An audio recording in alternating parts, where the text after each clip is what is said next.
ನಮಸ್ಕಾರ ವೀಕ್ಷಕರೇ, ನಮ್ಮ SLN ನ್ಯೂಸ್ ಕನ್ನಡ ಚಾನೆಲ್ ಈಗಲೇ ಸಬ್ಸ್ಕ್ರೈಬ್ ಮಾಡಿ ಹಾಗೂ ಕೆಳಗಡೆ ಇರುವ ಬೆಲ್ ಬಟನ್ನ ಒತ್ತಿ.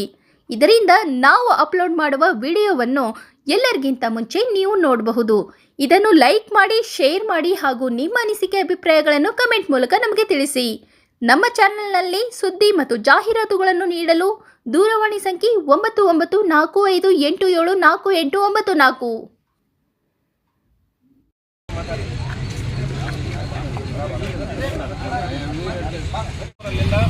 ಒಂದು ಹಿಂದೆ ನೀವು ಟ್ಯಾಬ್ಲೆಟ್ನ ಔಷಧಿ ಎಲ್ಲದನ್ನು ಖರೀದಿ ಮಾಡ್ಕೊಳ್ಳಿ ಅಂತ ಹೇಳ್ಬಿಟ್ಟು ಪ್ರಧಾನಮಂತ್ರಿಗಳಾಗಿರ್ತಕ್ಕಂಥ ನರೇಂದ್ರ ಮೋದಿ ಅವರು ಬಡವರಿಗೆ ಅನುಕೂಲ ಆಗಲಿ ಅನ್ನೋ ನಿಟ್ಟಿನಲ್ಲಿ ಜನೌಷಧಿ ಕೇಂದ್ರವನ್ನು ಓಪನ್ ಮಾಡಿರೋದು. ಪ್ರತಿ ತಾಲೂಕು ಮಟ್ಟದಲ್ಲೂ ಪಂಚಾಯಿತಿ ಮಟ್ಟದಲ್ಲೂ ಇದೆ.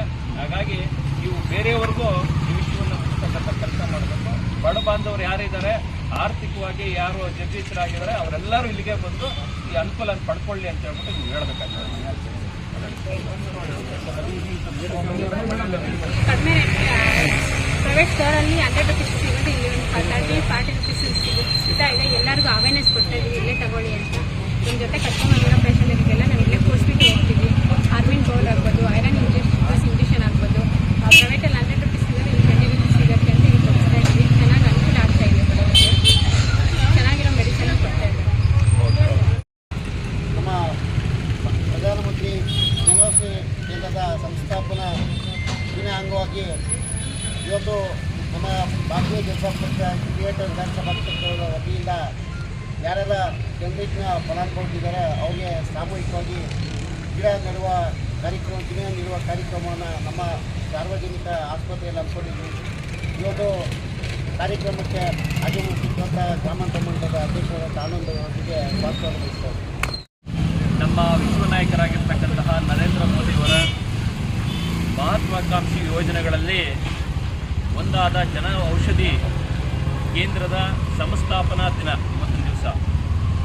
ಇಲ್ಲಿ ನಮ್ಮ ಶಿಡ್ಲಘಟ್ಟದಲ್ಲೂ ಸಹ 1917ರಲ್ಲಿ ಪ್ರಾರಂಭವಾದಂತಹ ಈ ಜನ ಔಷಧಿ ಕೇಂದ್ರ ನಮ್ಮ ಎಲ್ಲ ಬಡ ಜನರಿಗೆ ಅನುಕೂಲ ಆಗುವ ನಿಟ್ಟಿನಲ್ಲಿ ನೀವು ನೋಡ್ಬೋದು. ಹೊರಗಡೆ 100 ರೂಪಾಯಿ ಇರ್ತಕ್ಕಂತಹ ಒಂದು ಔಷಧಿಯ ಬೆಲೆ ಇಲ್ಲಿ ಕೇವಲ 20 ರೂಪಾಯಿ ಆಗಿರ್ತದೆ. ಅಂದರೆ ಸುಮಾರು 50ರಿಂದ 80% ಒಂದು ಡಿಸ್ಕೌಂಟ್ನಲ್ಲಿ ಬಡವರಿಗೆ ಅನುಕೂಲ ಆಗಲಿ ಅನ್ನೋ ನಿಟ್ಟಿನಲ್ಲಿ ಈ ಜನೌಷಧಿ ಕೇಂದ್ರವನ್ನು ಸ್ಥಾಪನೆ ಮಾಡಿರ್ತಾರೆ. ಏನು ನರೇಂದ್ರ ಮೋದಿಯವರು ಭಾರತೀಯ ಜನತಾ ಪಾರ್ಟಿಯಲ್ಲಿ ಅನೇಕ ಯೋಜನೆಗಳನ್ನು ತರೋದ್ರ ಮುಖಾಂತರ ಇವತ್ತಿಗೂ ಸಹ ರೈತ ಬಾಂಧವರಿಗಾಗಿರಲಿ, ಇಲ್ಲ ಬೀದಿ ಬದಿ ವ್ಯಾಪಾರ ಮಾಡತಕ್ಕಂಥವರಾಗಿರಲಿ, PM ಸ್ವನಿಧಿ ಯೋಜನೆ, ವಿಶ್ವಕರ್ಮ ಯೋಜನೆ, ಅದೇ ನಿಟ್ಟಿನಲ್ಲಿ ಫಸಲ್ ಬಿಮಾ ಯೋಜನೆ ಮತ್ತು ಪ್ರತಿಯೊಂದು ಹಳ್ಳಿಯಲ್ಲೂ ಪ್ರತಿಯೊಂದು ಮನೆಗೂ ಬಡವರ ಮನೆಗೂ ನೀರಿನ ಒಂದು ಸೌಕರ್ಯವನ್ನು ಕಲ್ಪಿಸುವ ನಿಟ್ಟಿನಲ್ಲಿ ಯಾವ ರೀತಿ ಕೆಲಸ ಮಾಡ್ತಾರೆ, ಅದೇ ನಿಟ್ಟಿನಲ್ಲಿ ಇವತ್ತೊಂದು ದಿವಸ ನಮ್ಮ ಸಾರ್ವಜನಿಕ ಆಸ್ಪತ್ರೆಗಳ ಆವರಣದಲ್ಲಿ ಪ್ರತಿ ತಾಲೂಕುವಾರು ಮತ್ತು ಪ್ರತಿ ಪಂಚಾಯಿತಿವಾರು ಈ ಜನೌಷಧಿ ಕೇಂದ್ರಗಳನ್ನು ನಿರ್ಮಿಸಿರ್ತಾರೆ. ಹಾಗಾಗ್ಬಿಟ್ಟು ಇವತ್ತೊಂದು ದಿವಸ ನಾವು ಸಾರ್ವಜನಿಕರಲ್ಲಿ ಎಲ್ಲರಲ್ಲೂ ಮನವಿ ಮಾಡ್ತಾ ಇದ್ದೀವಿ.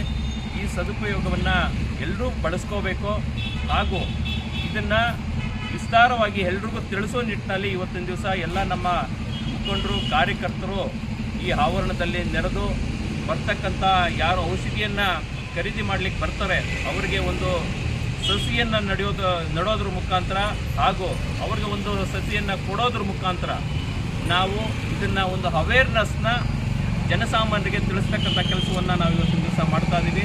ದಯಮಾಡಿ ನಿಮ್ಮ ಮೀಡಿಯಾ ಮುಖಾಂತರ ನಾನು ಮನವಿಯನ್ನು ಮಾಡ್ಕೊತೀನಿ. ಏನು ಬಡ ಕುಟುಂಬದವರಿದ್ದಾರೆ, ಆರ್ಥಿಕವಾಗಿ ಜಗದೀಶರಾಗಿರ್ತಕ್ಕಂಥ ಜನಗಳಿಗೆ ಏನು ಮಹತ್ವಾಕಾಂಕ್ಷಿ ಯೋಜನೆ ಆಗಿದೆ ಈ ಜನೌಷಧಿ ಕೇಂದ್ರ, ಇದರಲ್ಲೇ ಬಂದು ಒಂದು ಉತ್ತಮವಾದಂತಹ ಕ್ವಾಲಿಟಿ ಇರತಕ್ಕಂತಹ ಮೆಡಿಸಿನ್ಸ್ನ ಖರೀದಿ ಮಾಡಬೇಕು. ಹಾಗೂ ಕೇಂದ್ರ ಸರ್ಕಾರದಿಂದ ಏನು ಈ ಪ್ರಯೋಜನವನ್ನು ಪಡ್ಕೊಳ್ಳಿಕ್ಕೆ ಕೊಟ್ಟಿದ್ದಾರೆ ಆ ಎಲ್ಲ ಪ್ರಯೋಜನಗಳನ್ನು ಬಡ ಕುಟುಂಬದವರು ಪಡ್ಕೋಬೇಕು ಅಂತೇಳಿ ಈ ಮುಖಾಂತರ ನಾನು ಮನವಿಯನ್ನು ಮಾಡ್ತೀನಿ. ಪ್ರತಿ ವರ್ಷ ಮಾರ್ಚ್ 7ನೇ ತಾರೀಕು ಇಡೀ ದೇಶದಾದ್ಯಂತ ಜನೌಷಧಿ ದಿವಸವನ್ನಾಗಿ ಆಚರಿಸ್ತಾರೆ. ಇದು ಆಚರಿಸ್ತಕ್ಕಂಥ ಮುಖ್ಯ ಉದ್ದೇಶ ಏನಂತಂದರೆ ಕಡು ಬಡವರಲ್ಲಿ ಸಾರ್ವಜನಿಕ ಆಸ್ಪತ್ರೆಗಳಾಗಿರೋದು ಅವರೆಲ್ಲರೂ ರೋಗಿಗಳು ಯಾರು ಬರ್ತಾರೋ ಅವ್ರಿಗೆ ಉತ್ತಮ ಉತ್ತಮ ಗುಣಮಟ್ಟದ ಔಷಧಿಗಳು ಕಡಿಮೆ ಬೆಲೆಯಲ್ಲಿ ಸಿಗ್ತಕ್ಕಂಥ ಒಂದು ಈ ಪ್ರಯೋಜನವನ್ನು ಪಡ್ಕೊಳ್ಬೇಕು ಅಂತ ನಾನು ಕೇಳಿಕೊಳ್ಳಿಕ್ಕೆ ಇಷ್ಟಪಡ್ತೀನಿ. ಸೊ ತಮಗೆಲ್ಲ ತಿಳಿದಿರೋ ಹಾಗೆ ಯಾರಿಗೂ ಸಹ ಆರ್ಥಿಕ ಹೊಣೆಯಾಗದಂತೆ ಅವರು ತಮ್ಮ ಆರೋಗ್ಯವನ್ನು ಹೆಚ್ಚಿನ ರೀತಿಯಲ್ಲಿ ಕಾಪಾಡಿಕೊಳ್ಳುವ ನಿಟ್ಟಿನಲ್ಲಿ ಈ ಜನೌಷಧಿ ಕೇಂದ್ರಗಳನ್ನು ಪ್ರತಿಯೊಂದು ತಾಲೂಕಿನಲ್ಲೂ ಪ್ರತಿಯೊಂದು ಜಿಲ್ಲಾ ಆಸ್ಪತ್ರೆಗಳಲ್ಲೂ ಸಹ ತೆರೆಯಲಾಗಿದೆ. ಮುಂದೆ ಇದು ಪಂಚಾಯಿತಿ ಲೆವೆಲಲ್ಲೂ ಬರತಕ್ಕಂಥ ಯೋಜನೆಗಳು ಮುಂದೆ ಬರ್ತಾ ಇದೆ.